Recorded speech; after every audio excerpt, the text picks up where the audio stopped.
Horse trading, खरीद फरोख्त कर सरकार को गिराने का मामला फिर सुर्खियों में है। लगता है सरकार को सत्ता से हटाने के लिए 5 साल के बजाय खरीद फरोख्त या मंत्री पदों का लोभ राजनीति का अहम हिस्सा बन चुके हैं। इस बार निशाने पर है बिहार की नई नवेली सरकार, जो कि बीजेपी और जेडीयू के गठबंधन से बनी है। दरअसल बीजेपी ने एक ऑडियो जारी करते हुए कहा कि आरजेडी प्रमुख लालू यादव ने फोन पर उनके विधायक को मंत्री पद का लालच देकर विधानसभा में नहीं आने को कहा। वैसे इसी साल के जुलाई महीने में राजस्थान में भी एक टेपकांड हुआ था, जिसको लेकर सीएम अशोक गहलोत ने लगातार बीजेपी पर खरीद फरोख्त का आरोप लगाया था। पहले सीएम का ये हालिया वीडियो देख लें। बीजेपी वाले क्या देखें? वो तो सब हो गया ये तो होगा उधर से भी। हाँ तो वैसे ही तो थोड़ा दिखा देना कोई भी आदमी। सोमा भाई ने ये इस्तीफा देके कुछ पैसे का लिया, बीजेपी से पैसा लिया, ऐसा सब वो उनको भी थोड़ा किसी ने ब्रीफ किया होगा। कांग्रेस जो नहीं देगी तो मैं कहीं से भी लड़ूंगा।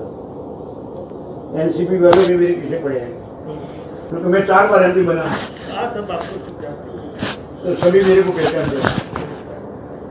4 बार एमपी बनना एक ही सीट से नानी चुनी बात तो नहीं है।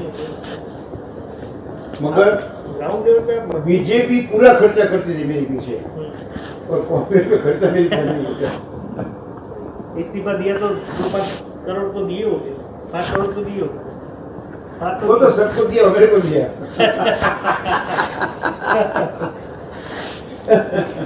वैसे तो मानते तो बहुत है, लेकिन लोग बोले 15 करोड़ दिए, 20 करोड़ दिए, लेकिन 5 करोड़ को दिए होंगे। सबको दिया, जो दिया हो सबको दिया। सबको दिए। नगर लोग क्यों इस्तीफा दे रहे हैं? इस्तीफा सही बात। किसी को टिकट की सौदा किया, किसी को पैसा दिया। इतने पैसे लाते कहाँ से साले? इतने पैसे लाते कहाँ से? और पैसा खर्च, सब जगह पे पैसा खर्च। किसी को बोलने का नहीं, खाली पैसा रहा और क्या। रिलायंस, टाटा, तो उसके पास ही है। बहुत पैसे। ये लोग बोल रहे थे कि सोमा भाई को 20 करोड़ रुपए दिए हमने, 20 करोड़ रुपए में बात हुई थी। नहीं, गलत बात है। 20 करोड़ बोल रहे हैं। गलत बात है। किसी को 10 से ज्यादा नहीं दिया, किसी को नहीं दिया ज्यादा। 10 से ज्यादा नहीं दिया किसी को नहीं। तो साला 20 करोड़ की बात कर रहे हैं। वो तो बोलना है तो बोल रहे, तो क्या बात है। बीजेपी में से कौन कर रहा है डील? बीजेपी में से कौन बातचीत कर रहा है, डील कौन कर रहा है? सीएम के साथ। सीएम के साथ और प्रदेश अध्यक्ष बना, वो मेरा दोस्त है। वैसे उसके साथ ही डील चल रहा है, दोनों के साथ। सीएम ने वीडियो को अपने ट्विटर अकाउंट पर शेयर करते हुए लिखा, हम हमेशा कहते आए हैं कि सत्ता हथियाने के लिए बीजेपी हॉर्स ट्रेडिंग करती है, और यह अब सबके सामने आ गया है कि किस प्रकार विधायकों की खरीद फरोख्त की जाती है। बीजेपी ने इसे चलन बना लिया है। इसी के साथ सीएम ने 2 ट्वीट किए और कहा कि बीजेपी का असली चेहरा अब जनता के सामने आ चुका है। लोकतंत्र को बचाए रखने के लिए समय पर जनता इन्हें सबक जरूर सिखाएगी। इनकी उल्टी गिनती शुरू हो चुकी है। इन्होंने लोकतांत्रिक मर्यादाओं के विपरीत गोवा, मणिपुर, अरुणाचल प्रदेश, कर्नाटक, मध्य प्रदेश समेत कई राज्यों में हॉर्स ट्रेडिंग की, और पिछले दिनों राजस्थान में भी पुरजोर प्रयास किया गया, लेकिन हमारे विधायकों ने इनके मंसूबों को सफल नहीं होने दिया। खरीद फरोख्त, हॉर्स ट्रेडिंग राजनीति के लिए नया नहीं है। सत्ता में काबिज सरकार को अस्थिर करना विपक्षी दलों का ख्वाब ही रहता है।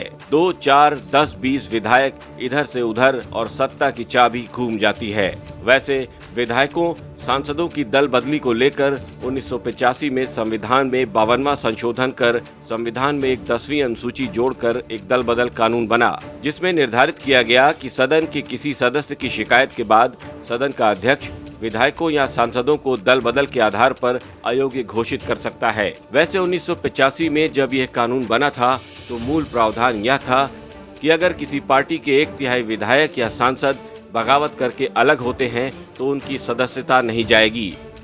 लेकिन इसके बाद भी बड़े पैमाने पर दल बदल की घटनाएं जारी रहीं। तो 2003 में संविधान में 91वां संशोधन किया गया और दल बदल कानून में बदलाव कर इस आंकड़े को 2/3 कर दिया गया। इसी साल मार्च महीने में मध्य प्रदेश में कांग्रेस के कद्दावर नेता रहे ज्योतिरादित्य सिंधिया समेत 22 विधायकों ने इस्तीफा देकर बीजेपी का दामन थाम लिया। विधायकों की सदस्यता रद्द कर दी गई, लेकिन 22 विधायकों के जाने से कमलनाथ की सरकार जरूर गिर गई। ऐसा ही कुछ होने वाला था राजस्थान में, जहां डिप्टी सीएम सचिन पायलट अपने समर्थित विधायकों के साथ नाराज होकर दिल्ली में बैठ गए थे। लंबी जद्दोजहद के बाद सीएम अशोक गहलोत अपनी सरकार बचाने में कामयाब रहे और पायलट समेत नाराज विधायक भी पार्टी में वापस लौट आए। बिहार में फिलहाल नीतीश कुमार की सरकार बहुमत के साथ सत्ता में है और विपक्षी दल बहुमत से 12 कदम दूर हैं। ब्यूरो रिपोर्ट, राजस्थान तक।